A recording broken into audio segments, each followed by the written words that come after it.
Hi Joe, nice to see you.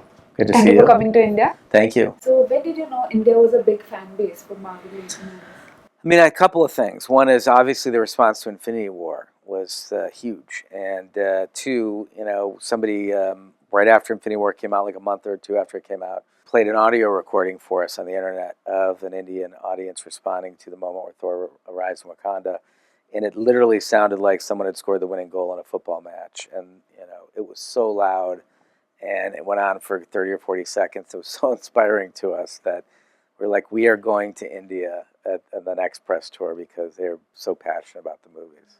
Marvel has been so protective about the plot for years. Yeah. There haven't been any leaks. Yes. So fans try to make theories and everything. Yes. Has there been a time where a fan theory has come true? I'm sure at some point, because there's so many fan theories that somebody's going to be right somewhere. But I try to say that nobody's right because I don't want them getting it in their heads that, that every crazy theory could be right. Yeah. Chris Evans said that he was a sobbing mess. Yeah. I'm sure everyone wrapped up the film at different times. Yeah. But then how was the vibe like? Because 10 years of completion.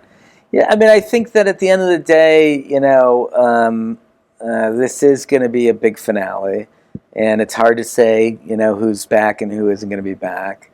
I don't want to give anything away, but everybody responds to things differently, and Chris is always emotional at the end of shoots. So, who's to say whether that emotion signifies something important or not? Yeah. Infinity War was a real gut punch. After the snap, people were just dead silence there. Yeah. How did you balance out that who's going to be away and everything? I mean, I think that really it was about the story, is what story we were trying to tell. And we were looking, frankly, for very painful moments for the audience to experience, because if we're going to have the villain win at the end of a movie, we're going to have the villain really win. And, I knew just as a fan which characters would be the most painful for me, including, Tony Stark holding Peter Parker in his arms and watching this sort of, his surrogate son die in his arms would be very painful. It was painful for me directing it, so we assumed it would be painful for audiences. And that's really how we made the decisions about which characters would die. And obviously, knowing where we're going to go in the next story is a reason that the original 6 Avengers still remain. Winter Soldier, hands down, is one of my favorite films in this universe. Your films tend to have a political underlining sometimes. Do you think Endgame would have the same? I think they do. I don't know that it's as obvious as the political thematics in Winter Soldier or Civil War, for that matter. But I will tell you that the thematics in both Infinity War and Endgame, I think, are globally or universally important. And the questions that they ask are, what does it cost to be a hero, and is it worth the cost to stand up for what you believe is right? And I think that that's certainly a question we could all ask ourselves, considering the state of the world right now.